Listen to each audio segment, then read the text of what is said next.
Hello. All right, I'm going to give it a few seconds to see if anybody hops on.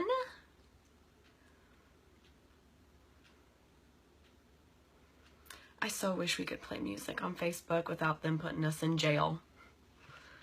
It's always that awkward silence at the beginning. All right, and once you join, just comment below. That way I know I'm not alone. And we will get started here soon.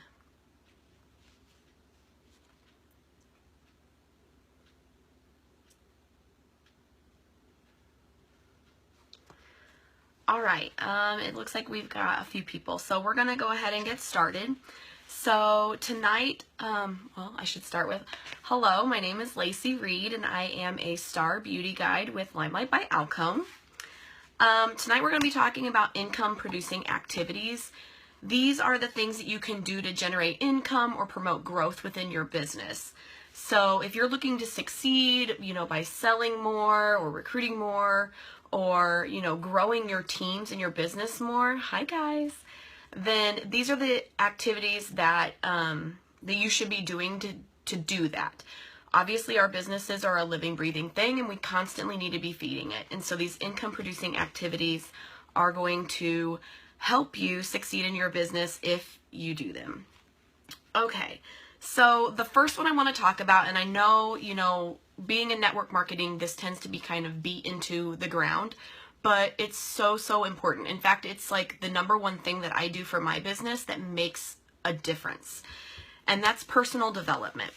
It's one of those things where if I don't do it, I notice that my business slows down. But if I'm continually doing it and I'm growing myself as a person and as a businesswoman and really as the CEO of my company, which is what we all are, then I notice that my business really takes off. So, sorry, I have notes because I've researched this a lot, so bear with me. So obviously, like whenever you're doing these personal development trainings, it can be a multitude of different ways. You can do reading books, audio books, if you prefer to listen to them. On your commute to work, you can listen to an audio book. It can be podcasts. I love podcasts. There's tons of them out there. I know Christina's drilled this in our heads as well, which is a thing that I actually love to listen to or to watch whenever I have downtime. It's TED Talks. There's an app you can get on your phone. You can look it up online. There's a million topics and trainings that you can listen to on TED Talks.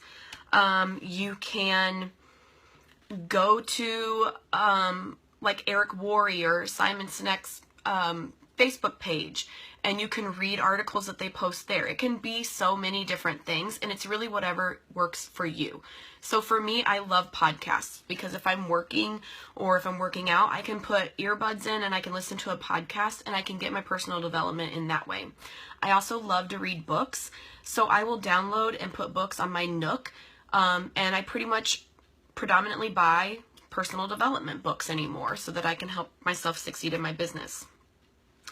Another thing about personal development is a lot of people think that it has to be completely network marketing based, and that's not true. A lot of my personal development actually has nothing to do with network marketing. I love Brené Brown. She's a great author, and she just talks about the power of positive thinking or overcoming fear or kind of stepping out of that comfort zone that we have. So a lot of your personal development does not have to be network marketing related. You do not have to pick up GoPro and read it 8 million times. You can pick up a different podcast about the power of laughter, or you could read another book about, overcoming bad things that happen in your life. It can really be anything that helps you grow as a person. So I know a lot of times people think, oh, well, personal development, how's that an income producing activity? That's just me working on me. How's that generating income? And the truth of the matter is that when you grow yourself and you yourself are thinking more positively and more like a business owner, people notice. Your network notices, and they gravitate towards that.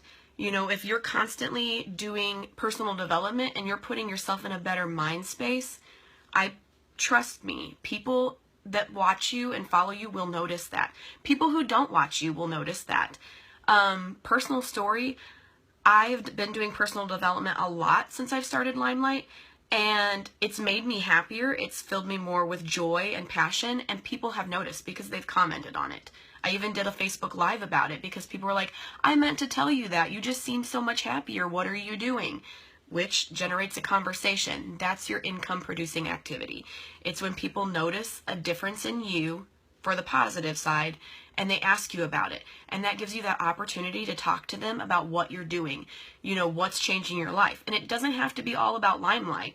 I mean, I contributed to LimeLight, but I can tell them, oh, you know, I've read this really great book, or I'm really, you know, digging into personal development. Since I've joined LimeLight, that's been a focus, and it's really helped me, you know, break through barriers and overcome obstacles and really be more positive. So people will notice if you do that personal development. Let's see, what else do I have on here? I know anytime I feel stuck in my business or like things are stagnant and I'm not moving forward, that's the first thing I go to. I go to personal development because there's always something I feel like as a person, and especially as a business owner, that you can always learn or improve on or do better. And that's where personal development comes in. So if I ever feel stuck or like I'm stagnant and not moving, personal development is the absolute first line of, you know, what I go towards to help me get out of that rough patch or that stuck feeling. Okay. Sorry, I have notes everywhere. You should see my notebook, like it's crazy. Part of this is just like a car. You drive your car and it gets you from A to B, and you get there, but every once in a while your car might stall, and it's because it ran out of gas. You yourself are no different.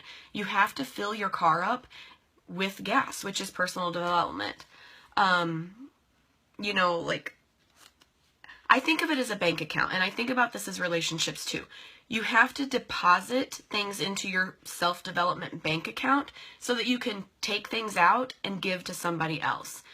When you're trying to grow a business, that's exactly what you're doing, is you're taking out of yourself to give to someone else, whether you're helping them with color matching, whether you're helping them feel more positive, whether you're helping them build confidence, whatever it is, you have to have something in your bank account to withdraw to be able to give that to somebody else, and that's what personal development is. All right, the next income producing activity I want to talk about is creating content. Obviously, we're in a business, we're in a makeup business, skincare business. People are going to be drawn to content. We can't just sit there and expect people just to come to us because we signed up with LimeLight and we have a website. Yeah, I have laceyjo.reed.com, but nobody's going to visit that website or my Facebook page unless I'm creating content that drives them to those avenues. So if you think that they're just going to come to you because you have a website and you post one photo a week, you're wrong. You're a business, just like any other business that you see on TV, whether it be Nike or McDonald's or whatever business it might be. They're constantly creating content that drives people to their business, and this is no different. You create content by going live on Facebook, doing recorded videos, creating posts, taking selfies, making a post that says, you know, the Lottie collection's coming up. That's a great example. Or creating a post that just says, I'm on my way to the supermarket, and make sure you wear like a really nice lip color. That's all content. Everything you post is content. And everything you post, you should think about driving somebody to you and your business. Another thing that I've really been kind of researching and thinking about, and I need to be better at myself, is being consistent with that content. If people know what they are going to get when they go to your page, then you're going to have more credibility. So one thing that I'm really terrible at is I'll just hop on Facebook Live, spur of the moment. I don't even announce myself. And I think what I'm going to start trying to do is be consistent with that. So I'm going to do Live with Lacey twice a week, maybe 3 times a week, and it's going to be planned so that my network knows Live with Lacey is going to be, I don't know, Tuesday night at 9 p.m. every week. And we're going to catch her again Thursday night at 9 p.m. every week, or Saturday morning at 9 a.m. or whatever works for your schedule, but make it consistent. Instead of hopping on this week on Monday and Thursday and Sunday, just try to do it consistently every week, because then your network is going to know, kind of like a TV show, oh, Lacey's going live Tuesday night at 9 p.m. And if I want to see what she's talking about, I know where to find her and I know when she's going to be on. And that just helps make it convenient for your network to come to you, because that's what we want. We want them to come to us. Hi, Karen. Hi, Jamie. Hi, Brittany. Thank you. Another thing that I heard a couple people kind of talk about whenever I was researching this is we should be trying to simulate other successful salespeople. When I say that, like, I've been really paying attention to infomercials. They're completely spammy and they're cheesy and they're crazy. But you know what? They generate millions of dollars of income every year. What is it that they're doing that's catching people's attention? And they're fun. They're, you know, it's not dry. It's really fun. And while it might be campy and cheesy, it draws people in because it's fun to watch. Even if you're laughing about it, you're still watching it. It's like a bad reality show. You want to take your eyes off of it, but you just can't stop watching. QVC is a fantastic example. I've really been paying attention to QVC and that like gemstone network where they sell jewelry. And hi, Meredith. And I've really been trying to pick up on what they do. They also generate millions of dollars in income a year. And there's some method of success behind that. So I've been picking up on how do they display their items? How do they present them? How do they describe what they're selling? What kind of attitude do they have about it? You know, how are they going about selling these items that draws people in? And doing that kind of research has really helped me to brainstorm different ways to create content. When you do this one side thing, don't get sucked in and don't be buying a bunch of stuff off of QVC. I've found myself wanting to, but I haven't. So little side note there. But yeah, how do they present it? How do they describe it? How do they talk about it? What is their personal presence themselves when they're selling an item? You know, when the content switches, how do they change? You know, just pick up on the small details, and that will help you create content and help you kind of brand yourself as well. Another thing I've noticed and feedback I've gotten from some of my customers is I need to keep my videos simple and concise. So I used to do a lot of videos that were hour and a half long. Nobody's going to watch that on replay. They're going to see that it's an hour and a half and they're like, ugh, I don't have time for that. So keeping it simple, basic, and concise, I try to limit myself to 30-40 minutes, because then whenever someone scrolls through and they see, oh, I missed Live with Lacey, oh, it's 30 minutes, I totally have time for 30 minutes. And that helps up my replay volume, which drives more people to my business as well. It is all about driving people to you. Okay, the next item, we'll just segue to number 3, is exposure. And I'll admit, this is the one thing that scares everybody. It scares me. How do I go up to somebody at my son's soccer game and start a conversation about LimeLight? Like, how do you do that? Well, based on what I've been reading and looking at, it doesn't have to just be that. There's so many different ways that you can expose yourself to others. So yes, my son's soccer game, I can be there and I try to make sure that my makeup looks fantastic, because one of the moms might be like, oh my goodness, I love your lip color. What is that? I've just exposed myself and I've not had to do anything. Online, if you're in any online forum, like a Facebook group of people who aren't LimeLight people, or a club, like maybe you're in a crochet club, I don't know, a bingo club, anything like that, you're exposing yourself to other people. The whole point of network marketing is to grow your network, and exposure is how you do that. It doesn't have to be walking up to somebody in a supermarket and be like, oh, let me tell you about the opportunity. Let me tell you about LimeLight. Because one, that's spammy and that's going to turn people off, and that's not how LimeLight wants us to work our business. But there's so many other ways. You know, like I said, go to your kid's sporting event and make sure, you know, you're wearing candy apple, because that's our new color. And people are going to notice that and be like, what color is that? And you can expose yourself that way. Or just creating friends within your sports, you know, area. You know, my son's soccer team, I see the same moms every single week, and we've created friendships outside of LimeLight, but I friend them on Facebook. We have a relationship. They know I'm credible, and they come to me. You know, they ask me what I'm wearing. They come to my page. They see what I'm up to, and I've exposed myself to more people. Another great thing to do, now that we have samples back in stock, what easier way to expose yourself to people than to hand out samples? Hand them out like they're going out of stock, because they could. So obviously be strategic with your samples, but that's a great way to get exposure. You know, say, I have a sample pack. What kind of, you know, what's your skin type? And they might say normal to dry. And you can give them that sample pack and be like, all I ask is that you give me an honest review. That's easy, you know, and our samples aren't expensive. So that's a small investment in your business that will reap huge rewards.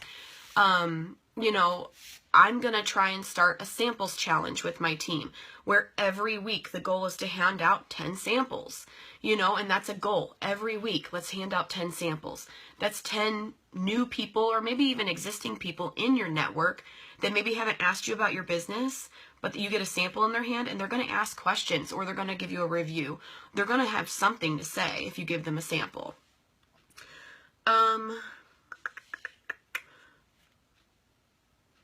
And like I said, with your exposure, don't be spammy. Don't meet somebody at, you know, a club or whatever and instantly be like, oh, let me tell you about what I'm doing. Let me tell you all about LimeLight, the opportunity. I want you to join me. That's not how you're going to build your network. That's going to turn people off. Actually, in the past week on Facebook in my news feed, and this hasn't been directed towards me, thank goodness, but I've seen several people make posts about, if you're in network marketing, please don't approach me anymore because you keep adding me to groups without my knowledge. You keep asking me about, you know, wanting to try something and you're just spamming me. That's not what we want. If anything, we want to set ourselves apart from every other network marketing business. LimeLight's different. We all know that. It's more than makeup. It's so much different and it's changed our lives. But if you spam somebody, you're going to turn them off of your network. So make sure that you're strategic and drive people to you. Don't go driving after them. The biggest thing with exposure, because I know it can scare the living daylights out of everybody, is stay within your comfort zone, but push yourself just a little bit outside of it every so often. You know, you don't have to go out there in big ways and be completely uncomfortable and awkward because that's also not going to help you. But have your little box or your comfort zone and just kind of push the boundary just a little. Even if, you know, it's a matter of I only do recorded videos, I'm terrified to do Facebook Live, go in one of your team pages, like here right where we're at right now, and go live here. And that pushes you out of that boundary just ever so little bit, and it helps you become more confident with more and more and more, and that helps grow your business as well. Doing these trainings are a great opportunity to do that because we all love one another here. We all support one another. So you're going to come here, you're going to do a demo or a business training, you're going to get great feedback from people who love you. You know, you can scroll through the comments on this and everybody's saying, yes, hey, you look so pretty. Hey, girl, so happy to see you. And that builds your confidence. So as you get more and more out of your comfort zone, that business is going to grow. You know, there's all kinds of quotes about how, you know, nothing comes from fear. If you fight that fear, you're going to reap huge rewards. And that's completely true.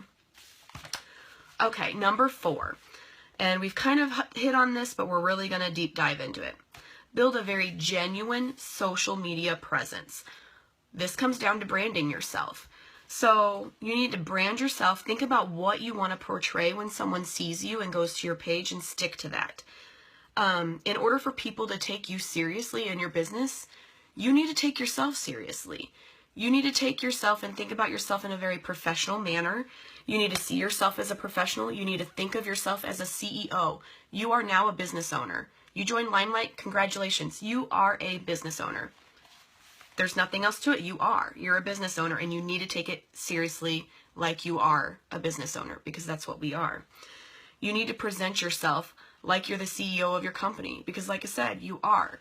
So the more seriously you take yourself and you present yourself in that professional manner, your network's going to see you that way as well. And that can be your brand.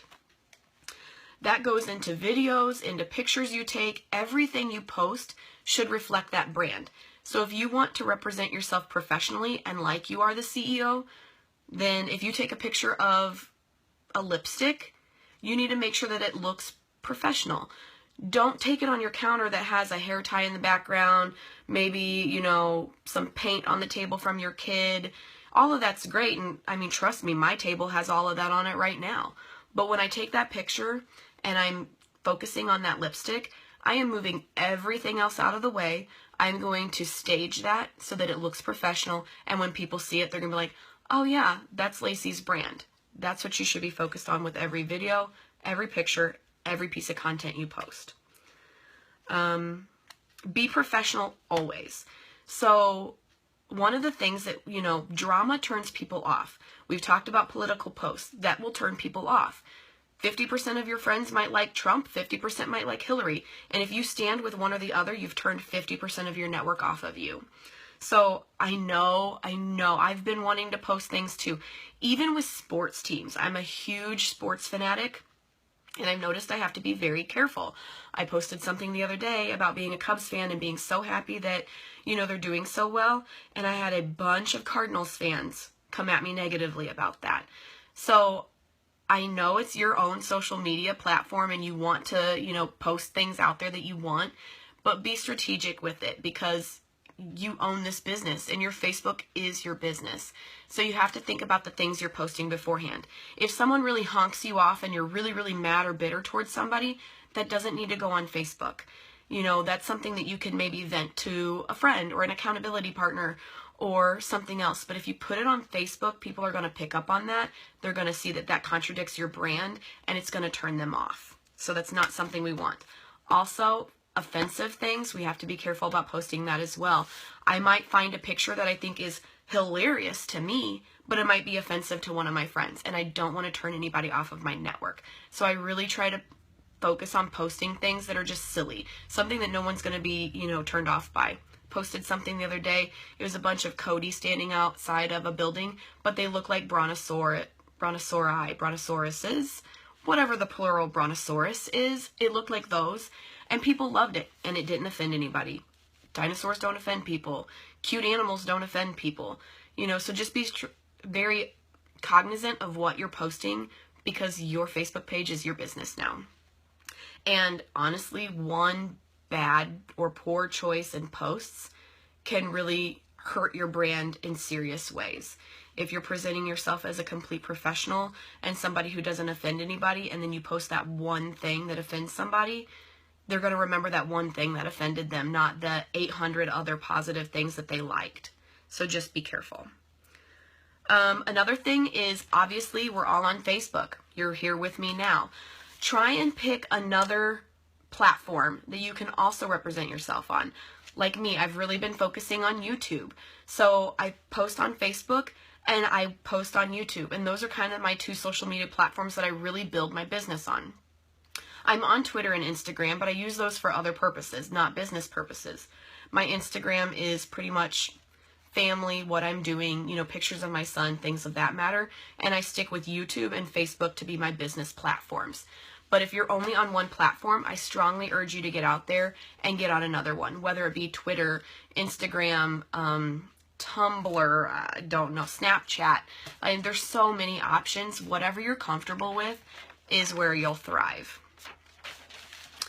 Okay, the very last item, and I know we've had videos on this before, but it is so super important, and that's follow-up.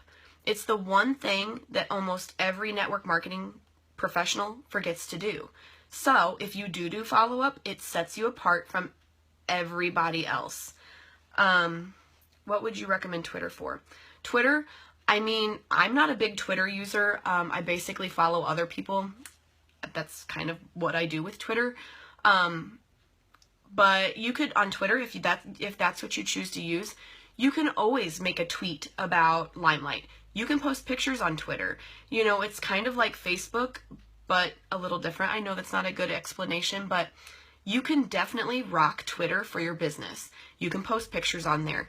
You can tag people on Twitter. You know, the Lottie collection's coming. You can tag Lotstar on there and talk about, you know, that release. Yes, you follow people. So, you know, like I said, my Twitter I don't use for business, but I follow a lot of CrossFit people because I love CrossFit and lifting. So I follow people for that.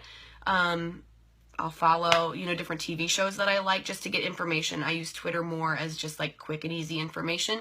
But I've seen people do business on Twitter, and they do very, very, very well. So it's whatever social media platform that appeals to you, use it.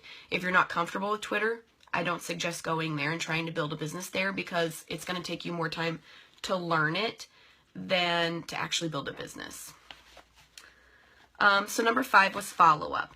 This is something that I bet 90% of network marketing people do not do. You know, I think it's just that we've been so conditioned. You know, whenever I buy, I don't know, a pair of earrings from Nordstrom, they don't follow up with me. They don't send me a thank you card. They don't say, hey, Lacey, you bought these diamond earrings. How they working out for you? I don't go to Taco Bell and they don't follow up with me. They don't say, hey, how was that burrito? So as consumers, we've kind of been conditioned not to expect follow-up. This is a great opportunity for us, because as a network marketer, the one thing that you can do that will set you apart from not only other network marketers, but from every other business where people can buy makeup, is you follow up. You know, this is a prime source of income. Whenever I follow up with my customers and ask them how things are, they usually ask me about another product. Just today, I was asking a woman about how she liked her foundation. And she says, I really like it, but I kind of want an easier way to apply it. What do you suggest? And I told her about Blenderful, Buffer Brush, Powder Brush, Foundation Brush, all of those different tools. And she was like, oh, tell me more about them. And she ended up purchasing a buffer brush from me today. And it was that easy. I just made a $28 sale by simply texting her and saying, hey, how's that foundation working out for you? Now that samples are out, a big idea that I'm going to go back is I'm going to get handwritten thank you cards like Christina had mentioned in one of her videos. I'm going to put some samples in there, and I'm going to send it to everybody who's bought from me since I started. So I'm going to go all the way back to June now that we have samples, and I'm going to send those thank you cards out with those samples to every single one of my customers as a follow-up. For one thing, it'll probably lead to referrals or reorders. People are going to say, if you buy from Lacey, she really cares about you and she's going to follow up with you and make sure that you have the right product. You know, a lot of times I might follow up with someone and they say, I just don't think this moisturizer is right for me. And I could say, not a problem. We have the money back guarantee, the happiness guarantee. So tell you what, you bought Calm Balm. Let's try Skin Therapist. That might be a better fit for you. So let's meet up. We'll exchange it. No problem. And I wouldn't have had that opportunity if I had not followed up. Because normally a person's not going to follow up with you. You know, they're just going to kind of let it sit in their drawer. They're going to dismiss it. They're going to think that LimeLight isn't any good for them. But if you follow up and ask them, you start that conversation, they're going to get back to you and say, this isn't working for me. And you now have the opportunity to go above and beyond and impress them and keep them coming back for more. Let's see. The ways you can follow up, I mean, it can be handwritten notes. That will go 100 miles for people. Nobody gets handwritten notes anymore. It adds a little peak of customization. People like that it's personalized, but you can also send an email. You can send them a Facebook message. You can send them a text. Whatever you feel comfortable with, you can do. Another thing I think I'm going to implement since I started researching for this training is Follow-Up Friday with my team, where every Friday we contact any customers that we've had that week and we just send them a handwritten note and maybe some samples and say, thank you so much for your business. I really appreciate it. If you need anything, please let me know. In the meantime, here's some samples. That builds your network. Like I said, it builds your credibility and people are going to keep coming back for more. It keeps them loyal to you. If you follow up and you make them feel like they matter and that their happiness is what's important to you, they're going to be loyal to you. Because yeah, they can buy from the girl down the road who sells, another brand or even the same brand. But did that girl follow up with them? Did that girl care about their happiness? Probably not. So this is how you set yourself apart. One statistic I read, I'm a big numbers and stats person. The work to get a new customer is 10 times more than keeping the customers you have. You work so hard to gain the customers that you have and you want to hold on to them. Follow-up is how you're going to do that. Because if you're constantly losing customers, you're constantly having to work that much harder to gain new ones. So if you can retain your existing customers while building new customers, imagine the customer base you're going to have after that. So take the time to do those follow-ups and retain the current customers you have, because that is going to propel your business way farther than anything else. So the last thing, that was all of the items that I, found that struck out to me and I really thought were really good things that we need to be doing, is that you're accountable to your own business. Nobody is going to sit there and read a book for you. And if they did, what good's that going to be, because you didn't read it? No one's going to do your follow-up for you. Nobody's going to create that content or brand yourself. This is all up to you. Like I mentioned, you are now a business owner, and if you take yourself seriously and you take your business seriously, your business will treat you back seriously. Whatever you put out there, you will gain back. So the best thing I can tell you is to do all these income producing activities, really work your business, and at the end of the day, you are responsible for your own success or your own failure. Nobody's going to do it for you. No one's succeeding for you. No one's failing for you. It's all you. And you ultimately determine what the outcome is for your business. Some of us are slower than others, and that's perfectly fine. But if you're consistently working your business, you will get there. And that's the one thing that you have to, I'm not growing as fast as I'd like to, but I'm consistent and I am seeing slow growth. So just keep it up. Do everything that you can, keep a goals list, do a whiteboard, whatever works for you, notebooks, whatever your preferred method is. But if you're consistent and you continuously work your business like you're a business owner, then you are going to reap huge, huge rewards. So again, I guess I'll open it up if there's any questions. I know there's a delay, so we're going to you're just going to sit here and look at me for a while I see if there's any questions. Aw, thanks for the love, guys. I'll admit I was a little nervous. I never get nervous to get on Facebook Live, but for whatever reason, this training kind of had me a little jittery at the beginning.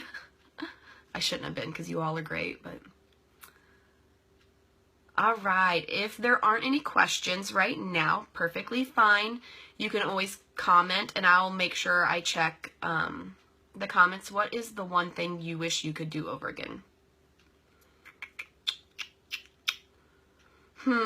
That's a hard question, Tiffany. Let's see. One thing I wish I could do over again. Probably consistency. With everything. Consistent with personal development, consistent with, when I go live. I think there's a lot to be said about consistency. Whenever you think about working out, people say you're going to notice results if you're consistent. And I think building a business is no different. It's just like a muscle. You have to work that muscle and be consistent with that in order to see a gain. So at the beginning, whenever I was first starting out, not really having the the network marketing experience, I was kind of all over the place. I mean, I think I had great content, but I wasn't consistent. And I think now that I'm learning more and I'm researching more, and I'm doing these trainings, which is growing myself, that's probably the one thing and the biggest tip I would say, other than personal development. The one thing in my business that's had the most payoff is personal development, but only when I was consistent with it. So if I had to narrow it down, consistency. Making a schedule, sticking to it, being consistent, and always doing the same things every single week. Going live Tuesday and Friday, or whatever days I decide to pick. Consistently doing personal development. Consistently doing follow-ups. That's why, like I said, with my team, I'm going to do like follow-up Friday, and we're going to work on consistency a little bit more, just because I think that's kind of the secret sauce behind everything else. I think your network appreciates it, and I think you will too, having a schedule. Any other questions?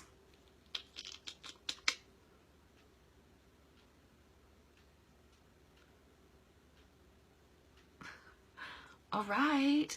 Well, like I said, if there are, just post them in the comments. I'll make sure that I check them. Thank you so much for listening. Again, my name is Lacey Reed, and I'm a Star Beauty Guide with LimeLight by Alcone. Love you all, and I hope you all have a great evening.